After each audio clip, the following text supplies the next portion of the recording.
Hey everybody, this is Justin Anderson. I'm on Sheets account, but this is in fact Justin Anderson doing the live stream for Lock.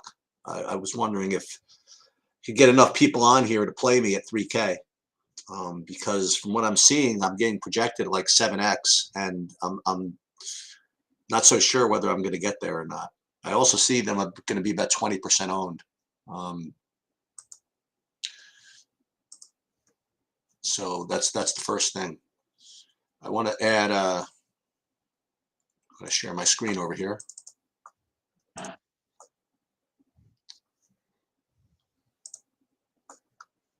Excellent. See, Mark's kind of working in the winds, working off on the side. I'm going to share this screen, I think. Good evening, Eric. Oh, there you are. I just added that. Okay. I haven't since you joined us. I've never launched the thing, so I got all confused when all these different screens came out here. I got you. Um, I'm just here in the background producing the show. That's all. oh, okay. So I was just saying that uh, the main thing that I'm looking at right now is just all kinds of just bizarro value in the NBA, and I'm still waiting on a little bit of news. Like Goga Bitadze is he is still questionable for Indianapolis or Indiana, whatever you want to do, and that could open up even more value, which is very which is adds to the already ridiculousness of the slate that started with Giannis being ruled out just as we were launching our early preview video.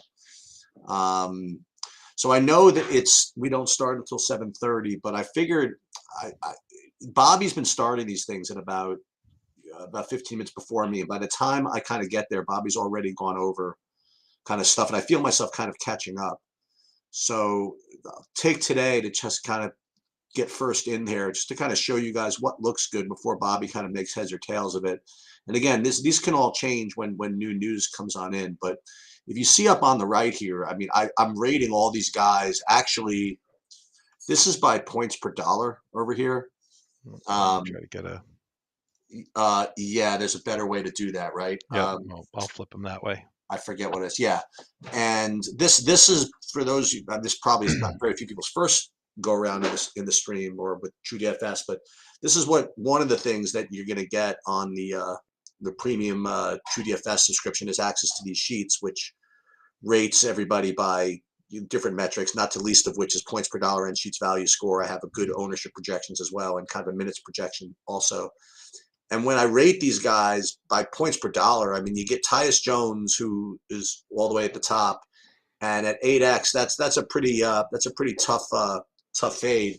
And then you have this Justin Anderson dude, who, whenever you have a guy who rates to play over 30 minutes, and even though I have a projection here of 28 minutes, but the last two games he's played more than that. So it's even though he might be bad or he might have low usage or whatever. The fact is he's on like a 10-day contract from the G League. I'd like to think that he's gonna try to make the most of that if he gets in there. Even as something as primitive as the DK app will show that he's had more uses than he ever he's been having a lot of uses down in the G League. I would think that they brought him up here. They need him. They need him to play minutes, and if they're going to put him in for minutes, it's not like that guy who, and you think about like even college and high school, the guy doesn't play too much in reserve. Sometimes when that guy gets in the game, they just want to do enough to not make a mistake, just to like not piss the coach off. But you have a guy coming from the G League with nothing to lose anyway. I have a feeling that if they do put him in, he's going to try to do something. And when you have a guy that's going to try to do something at 3K, that's important. Now, all this is also kind of, I don't want to say dependent, but it kind of helps that if Halliburton's ruled out, and so when Halliburton gets ruled in or out, I'm probably gonna have to redo everything and see how this all kind of shakes. But if you also get Halliburton out, then you got guys like Dwayne Washington is even a better play than he already is. Not to mention, and if Goga is out, then Terry Taylor becomes even a better play than he already is. So there's a lot of news that's going to be coming out of Indiana as we approach lock. Let me just When is that game? Is that the first game, 7:30? I want to say that it is, um, but I'm not sure. Cleveland Toronto is the 7:30 game. The Okay, Indiana so Memphis game is at 8. it's not okay. It's not till 8. Okay, so again, as Bobby would probably stress, let's think about how important anything from the Cleveland Toronto game is before we worry about anything else. And I don't, at least at this point, have too much in that game. So that's a good news, is that if you do come up with something fringy, you could probably just avoid it. The only thing I would come up with is maybe like Fred VanVleet, who's kind of fringy. So if you do run any kind of builds and you get to him, I don't know if that's such a great idea. What I want to do is also, and we can do this as more of a series when we actually launch it fully, but we've already started to launch SaberSim within our within TrueDFS. And so I am Sheets, something's going on. The resolution of that is not as good as it oh, normally. I don't know. I'm going to just try to play with some camera angles for a second. That's too far away that they can't see it, but when we had it zoomed in, the picture, okay, that looks better. It was just maybe your signal was just deteriorating for a second. So I'm going to do a little more just stuff within SaberSim, and I am going to start to answer some questions specific to how this stuff works, because so here's one of the things, and this is going to be a constant learning process for everybody that hasn't used this. And I'm going to actually be helping Bobby and Rody kind of learn how this whole thing works. And I'm going to give an example from the Discord today. One of our really loyal subscribers who's been using my projections and doing hockey quite often has been doing really, really well. And he posted in the Discord something that I felt I had to address, in the running the risk of messing what's working, right? I just want to kind of I want to talk about something about what SaberSim does and kind of what it doesn't do. So typically when you use either a lineup HQ or Fantasy Cruncher or whatever it is, what you do is you put your projections in, or you let them use their projections. You put your ownership in if you want, and then you run it. Okay, and you run an optimizer, and all it is it's a calculator. All these things do is what you tell it to do. And so, like when you run an optimal, you run like 150 lineups and say, Roto Grinders lineup HQ with no other thing going on. Just say, give me the best lineups. It'll just spit out the best, the lineups that project overall the best, right? It's not going to factor in, how those lineups go together. It's not going to factor how they correlate. It's not going to factor, you don't want to play 7 guys from the same team all at the same position, like for example, right? So what you can do on sites like that, like Fantasy Cruncher and Roto Grinders, is you can be very intelligent about it, and you could put groups together to help your lineups make more sense. Remember, all these things are calculators. All they will do is exactly what you tell them to do. So if you don't tell them to do anything except give you the 150 best, combinations of 8 players, that's what it's going to give you.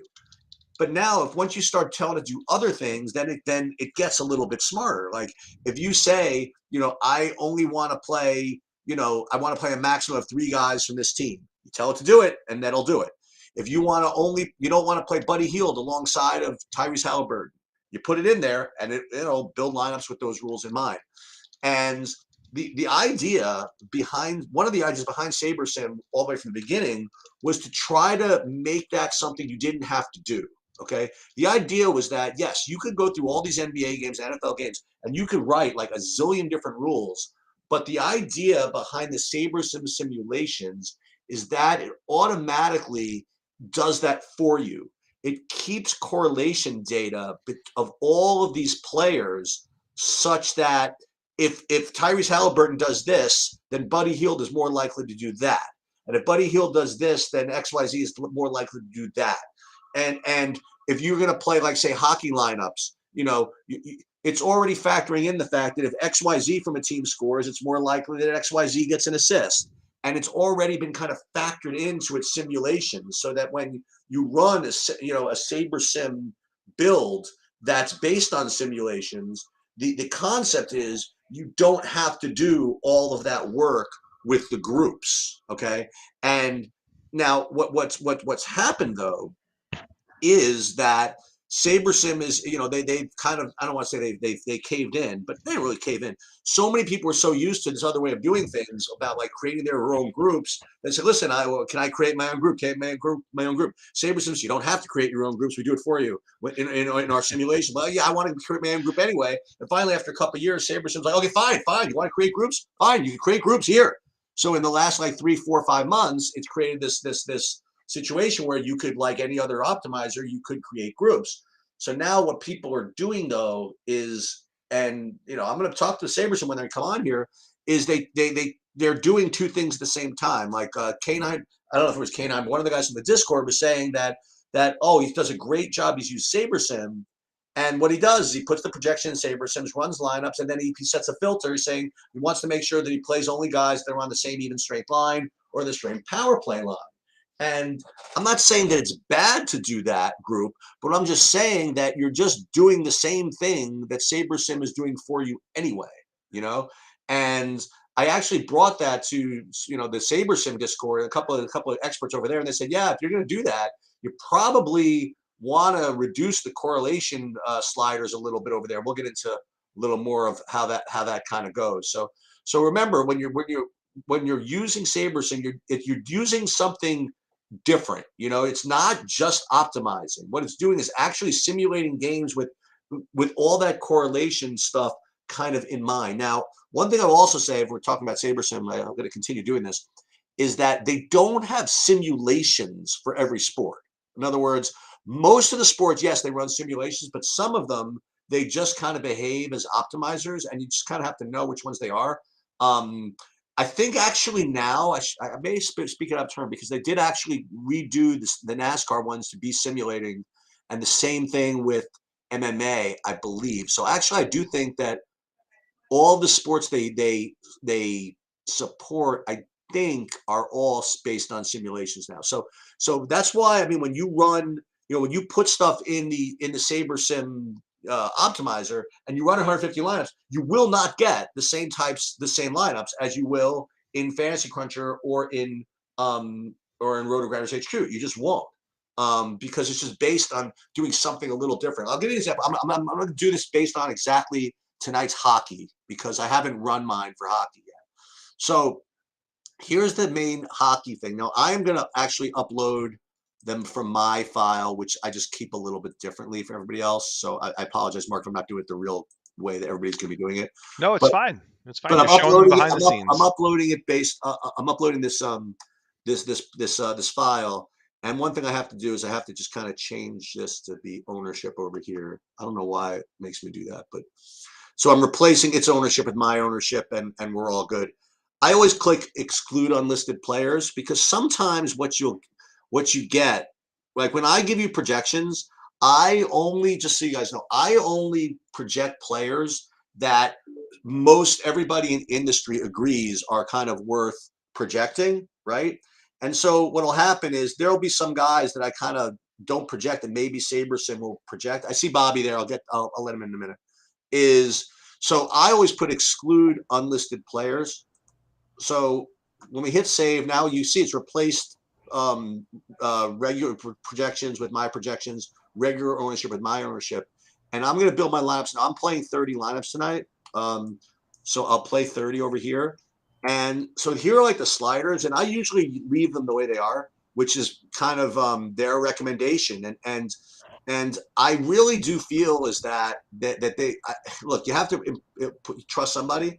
And I just feel as though the work they put into this, these default sliders are probably better than me tinkering with them at the beginning. Okay. There's some sports where I'll kind of screw around a little bit based on the slates, but I would really start to just embrace their sliders for at least a little while if you're the first people to do this. Now, again, here's another thing, like min uniques. This is something, Mark, that you don't need to mess with, because this has already been factored in. You know what I mean? Like to their lineups. It's going to produce the lineups that give you the most amount of upside. And it's not going to worry about unique. So I don't think you should either. So we'll click on start new build. And one thing that's kind of cool is that hockey actually takes a little bit longer than most sports.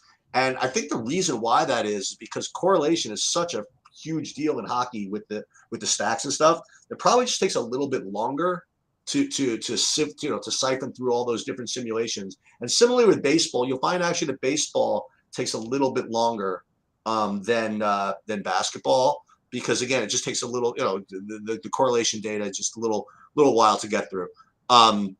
So this is now you see it's building 500 lineups, and there's a reason for that. Even though I'm only playing 30, it's giving me a pool of 500 to kind of choose from if I decide to screw with it. Like if I decide to like increase exposure or decrease exposure, it'll automatically, remove that from the pool. So right now what I'll do is I'll do just first kind of like a sanity check. I'll look at this. And of the 30 lineups, first I'm going to look at the stacks. So what types of stacks? Now, look, not surprisingly, about 50% plus of stacks are 4-3s, which are the most usually very highly correlated stacks. And then the next group are the 5-2s. Now, if in fact I wanted to, to screw with this, I could. And then the next thing I'll do is I'll look at teams and see if anybody's really highly owned. I get San Jose. This is actually pretty spread out between San Jose, Carolina, Vegas. And then within players, it'll see if I'm like really, really heavily owned anybody else.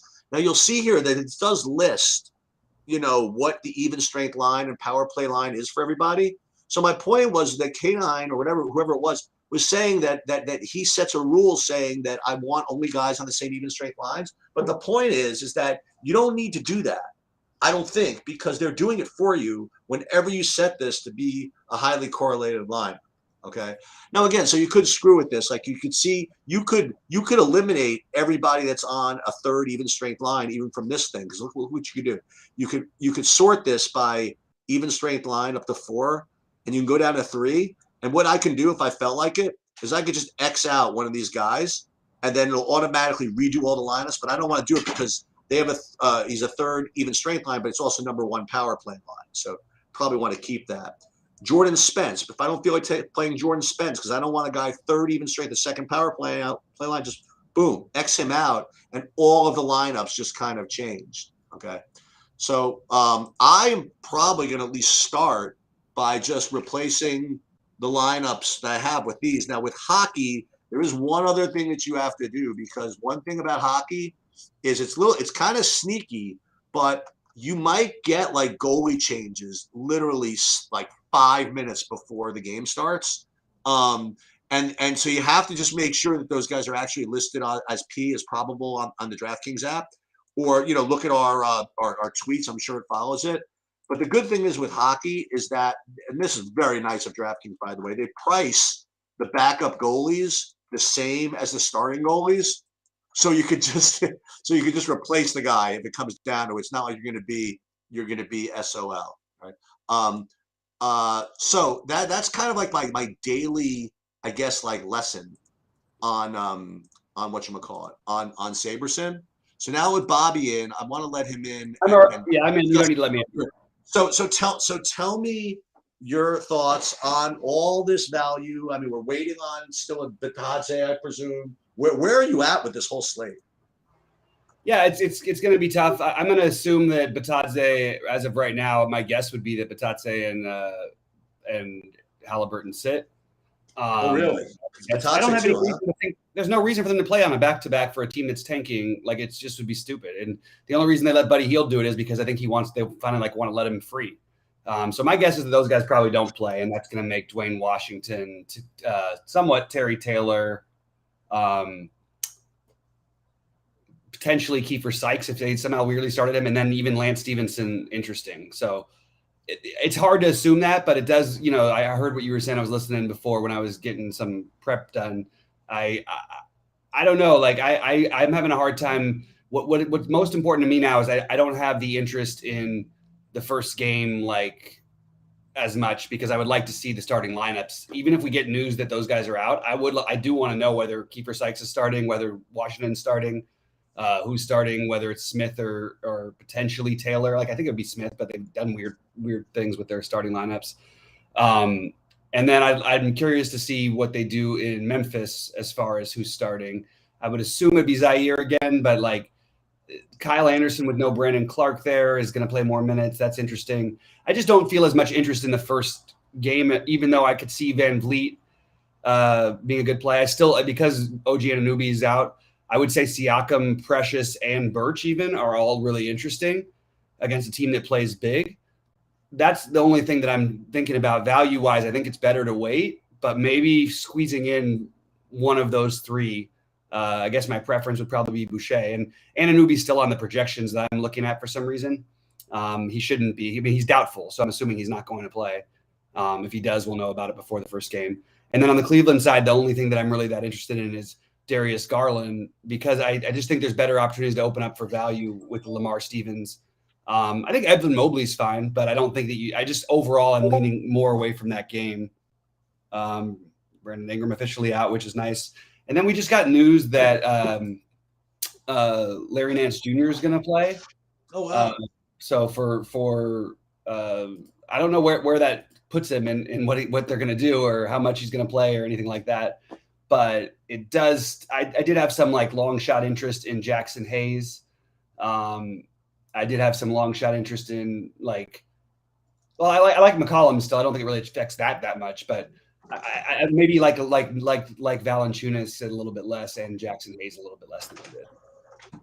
But I just thought that just came across. Well, talk to me about Justin Anderson.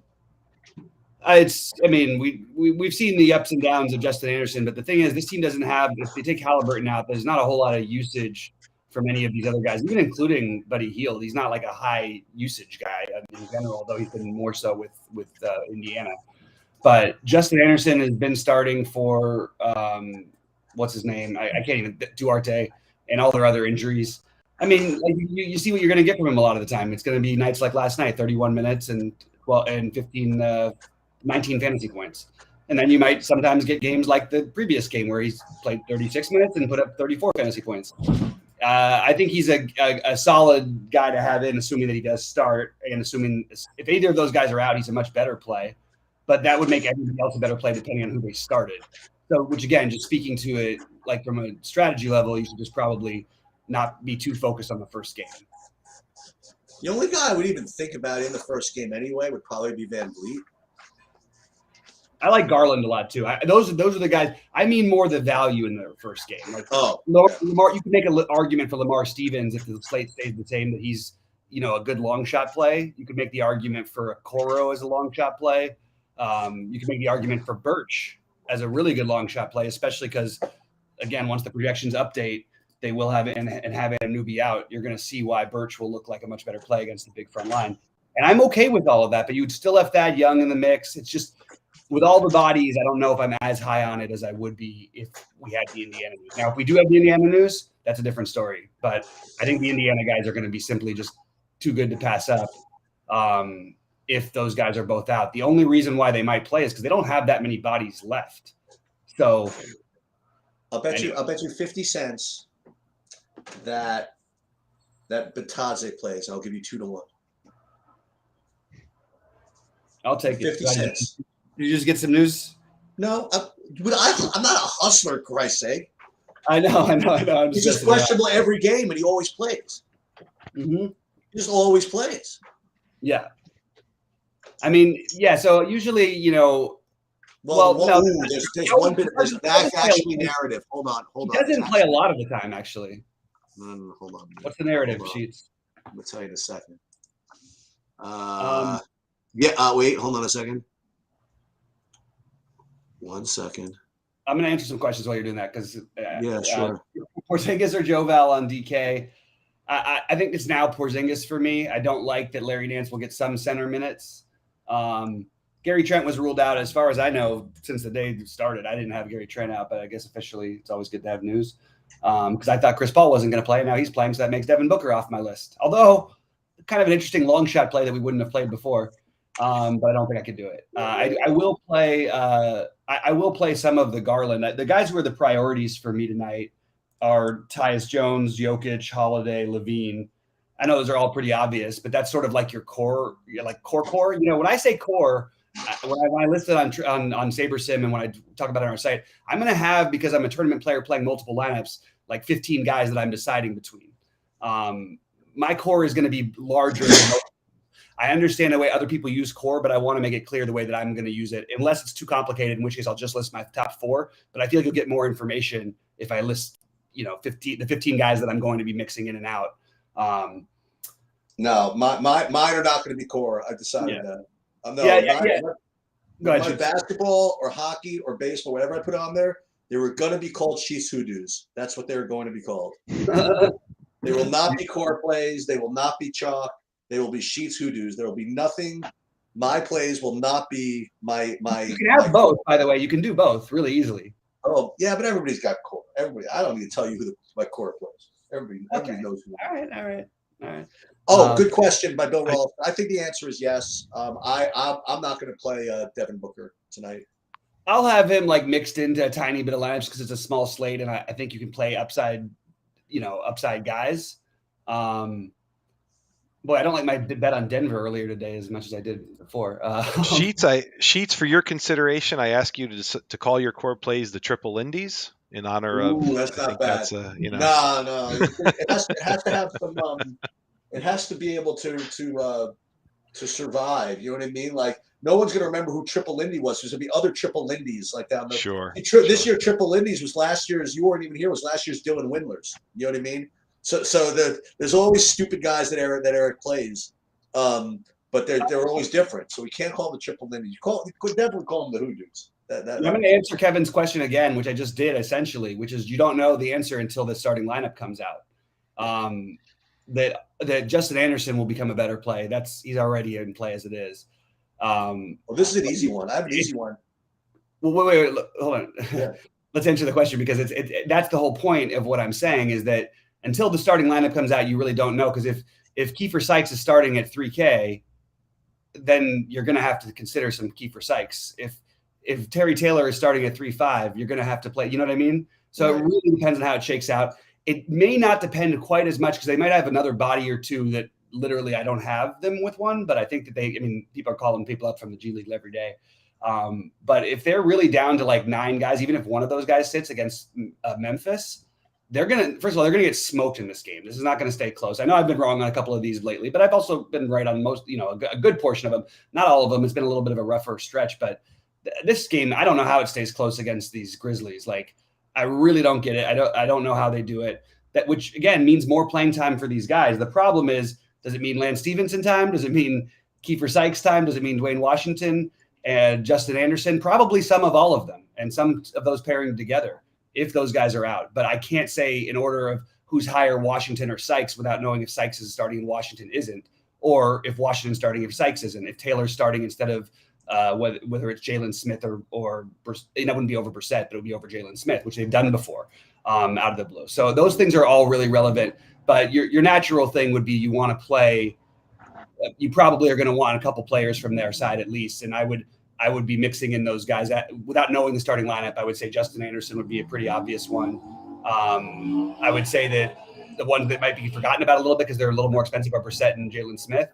And I think Lance is always a good tournament play, and Kiefer Sykes, if he's starting, whether he's starting or not, I would play some Dwayne Washington. So I guess Washington and Anderson, not knowing whether and Taylor, I would play some of without knowing who's starting. But you're going to know who's starting. Well, can we talk about some of the good players? Well, yeah, real quick though, I'm going to answer KTW's question about Kyle Anderson or Connaughton on DK. For me, it's Kyle Anderson. I think there's more upside in his range in this matchup. I don't love the back-to-back coming off of, another injury or anything, but Pat Connaughton is just it's a little bit of a wild card play. Like you can't Jordan Nwora might be, I don't know. He's much cheaper and he's probably got a similar, I don't know, range of outcomes. I would say we don't know. Even Milwaukee's starting lineup is going to be interesting. Because if Nwora is starting, his 16-minute projection is going to go up to 26 or 28. And I don't know. It's just hard to know without the starting lineup, which, again, just leads me to delay a little bit until we have the starting lineup. Because I think if you make these decisions too early in basketball, that's where you lose yourself. And then you end up doing one of two things. You overreact to late information or you don't react enough to late information. And both of those things happen. Like last night was a good example, for if you want to go backwards, Trey Mann and versus the other 5,200 versus the obvious, what I thought, I thought Davion Mitchell was, like the best play on the slate, as I said, and I didn't understand why he was only 50 and whatever 50 and 50% owned on my sites. I was like, how is he going to fail? But people jumped over to the other ones anyway. So that's just what I'm saying. So just it's good. It sucks to wait. It sucks not to have answers, but I can only answer based on what our information would be. These are totally unique lineups that have never played together before in some cases. Anyway, Sheets, sorry about that. Go ahead. What I was going to say is that, all this value, like we always say, like, why are we doing it? Like, what's the reason? So let's talk about some of the good plays. So some of the good players. So let's start with Chicago, right? We'll start with Drew Holiday, who I really think is unfavorable tonight. I just, all those guys, and with Giannis and Middleton out, I mean, it's going to have to be like, they're going to have to blow him out, I guess, for that to fail. I think, I don't know. And then likewise with, I guess DeRozan's out, right? That's why all these other guys are popping for Chicago.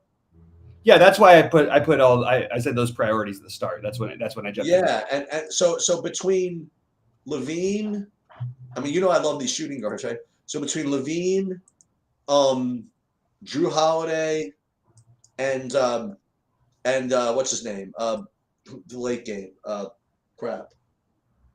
Someone else. Not Booker. What? Denver? Jokic? Jokic. Sorry. So between those two and Jokic, I mean, those are all really, really strong plays. Yeah, that's what I have as well. I think that Bobby Portis is a really strong play. They are just trying to get Brook Lopez back into his shape. So Bobby Portis, actually, it's weird. I don't mind him off the bench, but I would prefer that he was starting, and I think he'll be projected to start, but I wouldn't be shocked if they didn't start him. I wouldn't be shocked that is another starting lineup that might change. You know what I mean? Like, and I think they're ramping Brook Lopez's minutes back up. So that's another value. But the Holiday thing, if you're not playing him, I do think playing a Bobby Portis, a Grayson Allen, something like that, maybe both of those guys together is probably a smart move. You know what I'm saying? Yeah. Because I do think you're going to want some lineups that have ways that, and this game could get really, really, really ugly. Even last game, Drew Holiday was like perfect from the floor and still didn't put up a big fantasy game because the game, they just blow people out. Like, and even with these guys missing, I still think that's what will happen tonight. It is a Bobby Portis former team, but it's not back in Washington. So. Everybody's his former team. No, he's only played for like 4 teams. It's not. There's other guys who played for like 11 teams. Bobby Portis is a different type of guy too. Bobby Portis and DeMarcus Cousins are very different, types. And thank you for the nod on my Dwight Howard call. Unfortunately, one of those situations, classically, Sheets, where I just didn't listen to myself enough. And what happened? I don't know. He put up like 35 or 30. Oh, I didn't even notice. I called out on everything. I was like, this is my play. It was on my list of my 5. I mean, and I include more than 5 guys on that. Oh, no. Yeah. So that was too bad. The thing is, with Sam Stu, I want to correct on something. Nwora is not in the doghouse. They just got 3 of their top 7 guys back. So he just falls by the wayside. He's not in a doghouse of any kind. It's just the situation hasn't allowed him to play. Who's he going to play over? Giannis, Middleton, Holiday, Grayson Allen is the only option. You know what I mean? And even that, why would they change Grayson Allen, who's in their starting lineup and is one of the best 3-point shooters in the league, which is good to have with Giannis. So thoughts on Kobe White? Love it for tournaments, especially long shot tournaments. Really, really like the Kobe White idea tonight. I think that's a cool move because I don't know. We don't know what the Bulls are going to do. DeRozan plays most games. You'd think that they have Patrick Williams back, so maybe White's not quite as sexy as he was before. But I think that he's going to be low owned. There is a good chance that I think he could get serious runs. So I like Kobe White. I think that's a really good idea as a long shot play. I might include him even if I feel too chalky in one of my regular ones because he's not going to get owned much with Tyus Jones, whatever value we get from Indiana. They're not going to play Kobe White also. Yeah, my narrative, by the way, with Goga was misinformed. I thought for some reason that Goga played for Gonzaga. I was going to say he's going to take the day off to watch Gonzaga play the Sweet 16, but he didn't play for Gonzaga though. So yeah. Who did he play? I don't think he. No, he didn't play at all. He was a European player. Yeah. Yeah. Speaking of European players, what do you think of Porzingis tonight? So I do like Porzingis though. So the other guys who I've, other than my main Jokic, Tyus, Holiday, Levine, with some, again, Levine, Vooch, or White. I do have White as on my list for that. I don't mind Vooch at all either, by the way. We have Bobby Portis, who I talked about a little bit. Darius Garland. I do like. I like Porzingis, but it feels a little. I'm a little nervous about it for some reason, but I do like him. I'm going to have right now I've got him 20%, but I feel like that could easily slant depending on what value opens up. And then there's the Precious Boucher Birch, which I'm still deciding what I want to do. And I'm going to wait to see the final set of starting lineup because it's the first game.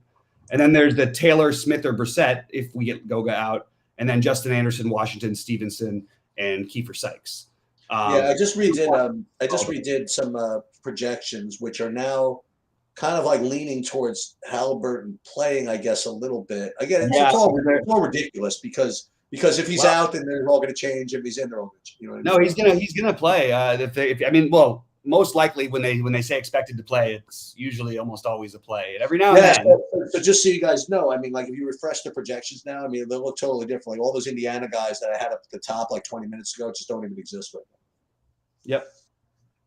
So now that changes everything. So now we're back to maybe though thinking about that first game a little bit.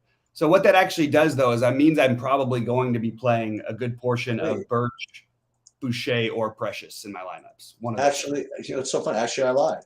That's not even true. I'm still getting these guys. Anderson and Washington are still viable. Yeah, I see that. Okay.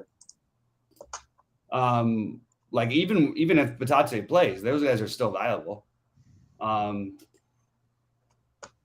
He's been getting that game is at 8, right? So it's the second game, right? It's after the Toronto game. What I'm getting, you like you already went through the Memphis guys, right? I like Melton at 5K.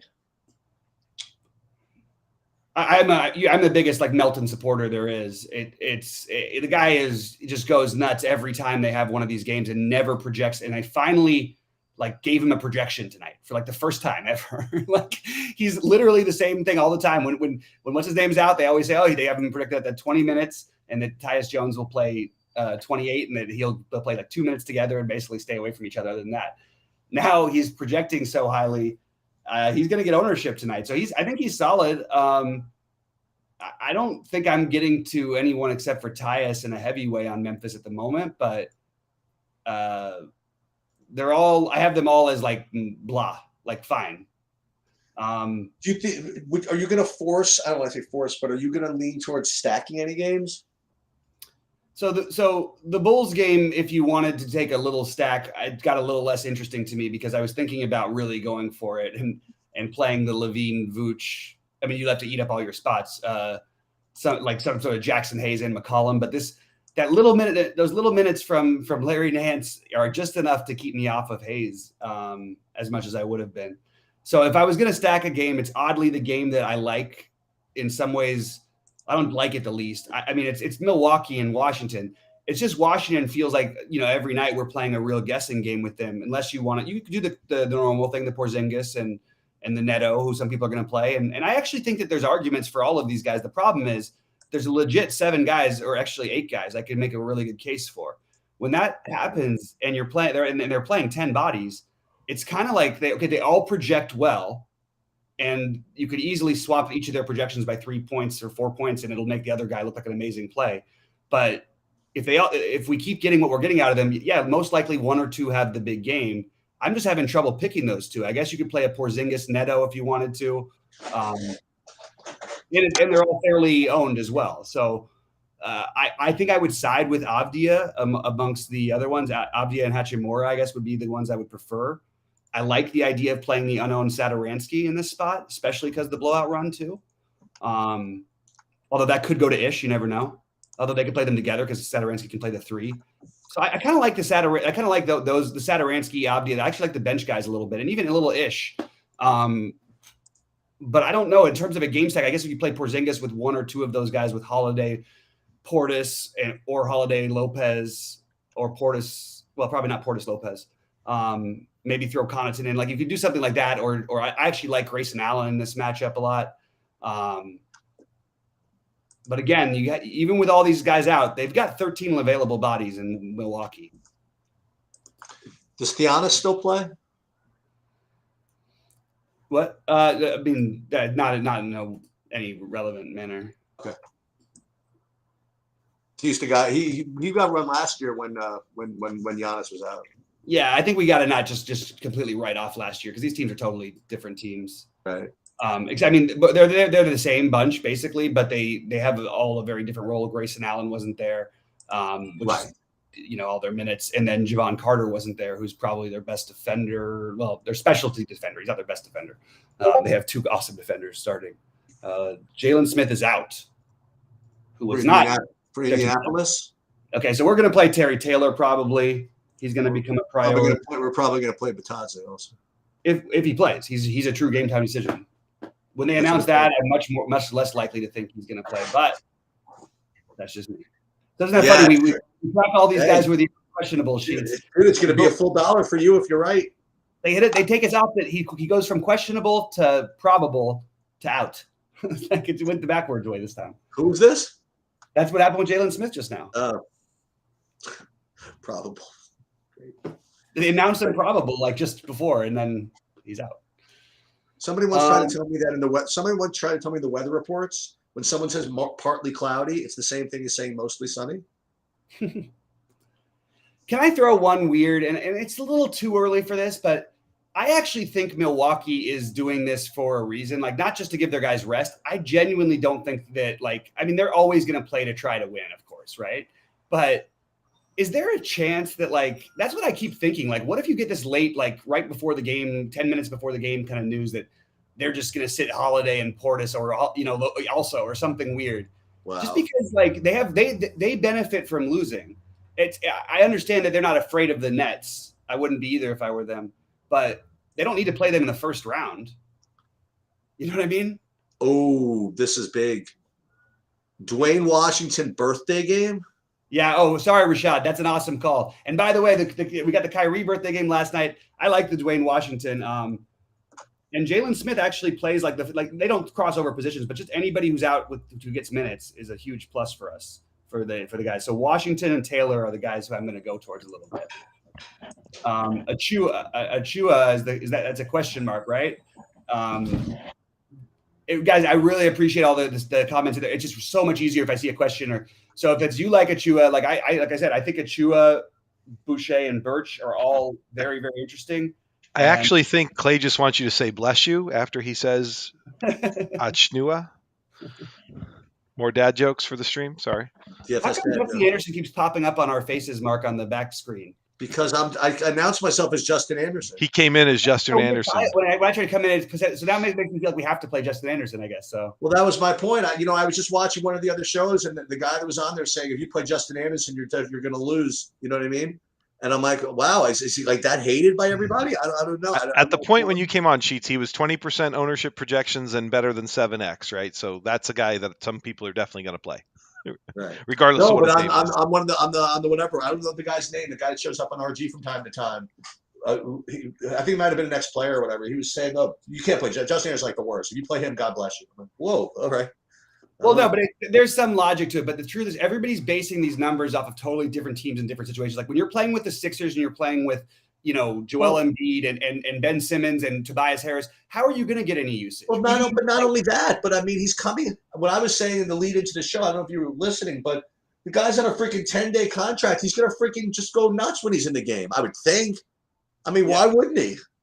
Yep. Just to be fair, latest Saberson projection has Justin Anderson's ownership up to 30, and he's 8.7x now. So they've got his points and his ownership going up. So just throwing it out there. We'll see what happens. We'll see. That's an 8 p.m. I will probably, you know what? Because I'm going to try to get to our 8 o'clock thing. So I'll probably sneak in at maybe back my computer 7:30 and try to do an update. So yeah. Awesome. I have to go in just a couple of minutes for dinner, but I'll be back. Okay. Well, I'm going to answer real quick. They'll ask a couple of people's last questions, and you can. So wait. So Mark, do I have to stop anything, or I could just disappear? So it's an interesting question. The last 2 times Bobby has left, we've killed the stream inadvertently on either you or me, I think, on Monday, Tuesdays. I'm just Wednesdays gonna shows. let it go. I got nothing going on anyway. Okay. Yeah, just turn your picture off. I can do that for you. And just mute yourself and we're good. Yeah. All right, guys. Well, so I'm going to run through some of the other stuff. Barton's still okay on FanDuel. Yes. If 3 Pacers too many depending on the news. Again, does depend on the news, but I do think it's not too many now. Barton, we got Caruso. You guys, if we just put names in, we really got. Please put a QQ in front of it. Please put something. Put a site. Put a site that Yeah, anything like, because if put who you're thinking as an alternative. Go right past it sometimes, especially as we start getting more people in the thing. We want to make sure we would just streamline the process as fast as we can. Barton or Rui, that's a weird thought, I guess. Like, I don't really, because they're different positions by so much. But what site? I'm guessing FanDuel. I don't know how that would factor in unless you have more to build. So just let me know a little bit more about that one, Dunbar. Appreciate it. Halliburton or CJ on FanDuel? That's a good question. I think it's CJ for me. The best spend ups are Holiday, Jokic, Levine are the main ones. The other ones you're mixing in are Garland. Portis is not a spend up. Portis, Porzingis. Those are sort of my main spend ups tonight. That's how I'm doing it. But again, it's Dunbar. So what's the 2v2? Because it can't be a 1v1 for those guys. So just tell me how the 2v2 is working, or what else is in the mix. Because it's really hard to think about it like that. Like I can't go through. It's a shooting guard versus a power forward, small forward. Utility spot? Is he? Oh no, it can be. I'm sorry, my fault. I forgot they did make Barton again small forward eligible. They made Rui small forward eligible. There you Beginning go. of the season, they were both not. My bad. That's my bad, Dunbar. So at small forward, I think that it's really close. I'm playing both of them in the first lineup I built, if that helps at all. I think Barton is probably the one I would. That's really close. I think the right answer is probably to play Rui. Would be the numbers say play Rui, but I don't know. I kind of like the Barton upside. I think I would. You're also getting some extra edge from leaving the 400 on the table. So I think you're probably, if you want to try to win the tournament, I think that's probably a good way to go, because I think they're going to project really close, and they do project really close. I can tell you that. But I think that Rui will project better, and I think Barton is just as good of a play and will be a little lower owned, and we'll leave the 400 on the table. Is Brook Lopez on DK too risky? I don't think it is. I think he's totally viable tonight. Not one of my core guys right now. Again, I'm still waiting on the other starting lineups to really dictate who I'm playing. But as of right now, I think Brook Lopez is absolutely in play. Any love for Brissett on FanDuel? Yeah, I do now. What do they leave his price at, though? Because I didn't double check it to start the day, because he had been so crazy price different. 59 is a little bit more than I'd want to spend, but with these guys out, there's definitely enough upside in this game environment for him. I guess that's where I would. Yeah, I mean, let's find out about Batate. If Batate is out, absolutely 5,900 is okay. But I don't think I love the play, to be honest with you, at 5,900.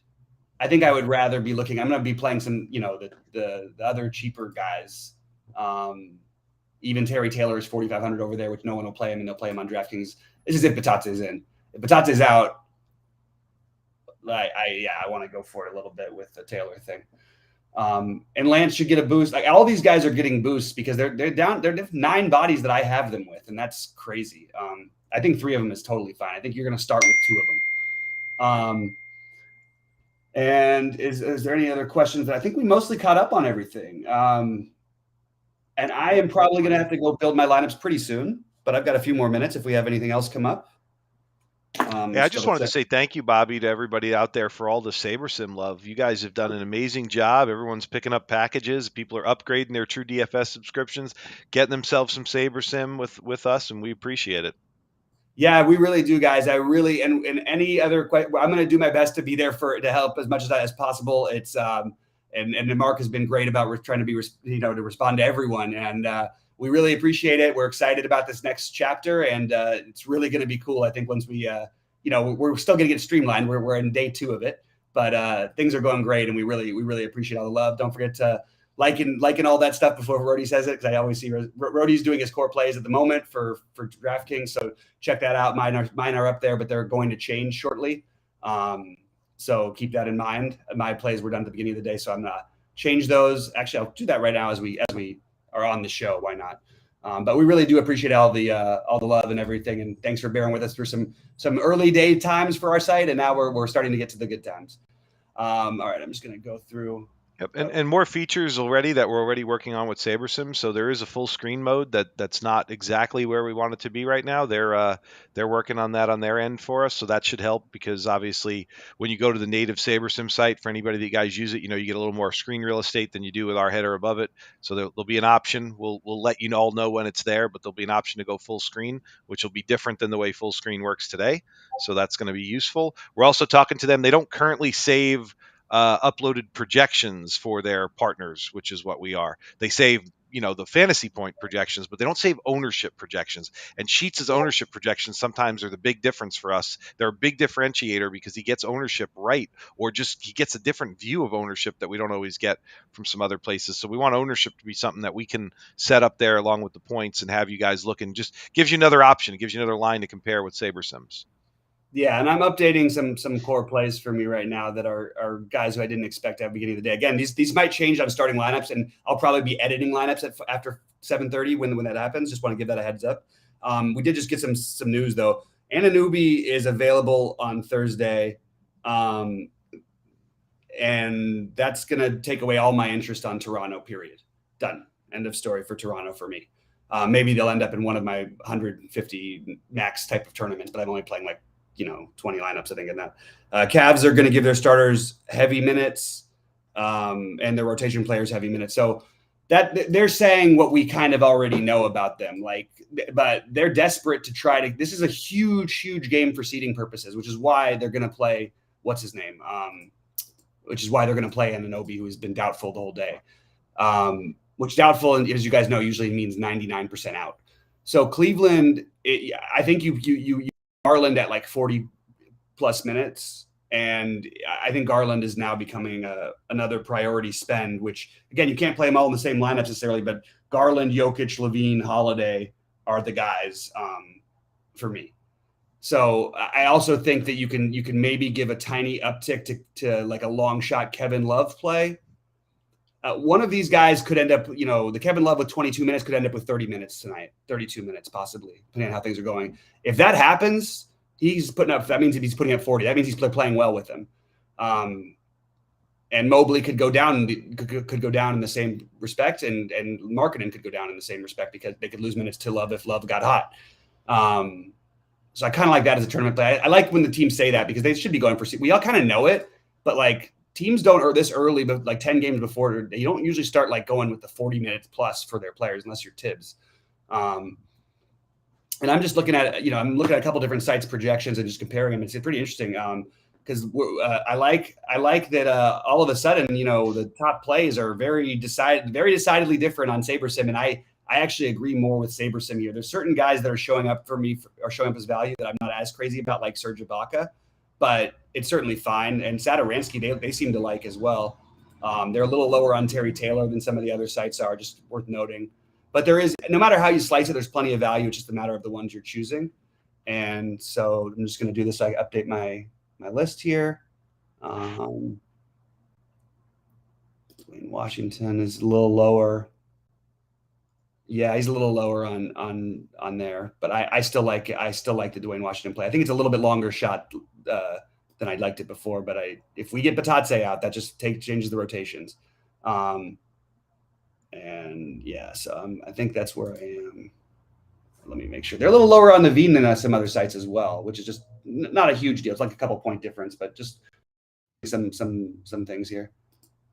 And Garland, I'm going to make sure to have in there, because I think that, let's see the minutes. Yeah. Okay. Hold on. set my things. And now, if you remember, you can go and my core needs to be updated. Save projection. Yeah, I flashed them up on screen for both FanDuel and DraftKings. I showed people Roadies and yours side by side. I didn't up yet. No, but I'm saying I put them up just to show people where to look. I'm not going to leave them up because we're giving away all SaberSims projections too, so I'm not. Yeah, that's fine. No, I appreciate it. Yeah, that's totally fair. If I edit, I have to do it through. I'm trying to. Oh, there we go. Okay, so we do have them on my core now. Okay, perfect. It worked. Yeah, I'm still learning how to use this part of the site too as well. All right, Porzingis versus Mobley on FanDuel. It's Porzingis for me. That's it. I can't wait for baseball to start. I'm excited about baseball too. I like my guys to stay a long time, and especially in baseball more than other sports. I'm okay with the turnover in basketball and football. I really attached to the Dodgers. I'm sad to see Seager gone. I'm more sad about that stuff than I am excited to see Freddie Freeman. The Dodgers are going to be loaded. I mean, they're loaded again as always. Favorite Memphis plays tonight. Tyus Jones, pretty much end of story. Everybody else I have as completely fine, but not my place. Not the guys I'm playing. D'Anthony Melton would be my next guy if I was not playing Tyus Jones, and then I would consider everybody else, but unless I get stuck with them, I don't think I'm doing it. And I just updated my core, so we should be good to go. I need to go build my lineups pretty soon. Everybody goes down here. All the Toronto guys are now out of play for me. That's just the way I'm going to treat the slate, especially with news still to come and starting lineups still to come and Batatse health still to come. That's what I'm going to do. So I would delay having your builds and leaving them at 7:30 unless we get starting lineups from Milwaukee, Washington, Indiana, and Memphis before then. And for that matter, the Pelicans and Bulls. In case the Pelicans get crazy and decide they want to start Larry Nance or something. All right, guys. Anderson or Connaughton? It's Anderson. We did that question already. And with that, I'm going to say thank you again for all of you guys' loyal work and on the back end side of Mark and everything. And thank you to everybody out there for supporting us, and really happy with the way things are progressing. So let's make some money tonight. I will be in Discord. Good luck, everybody.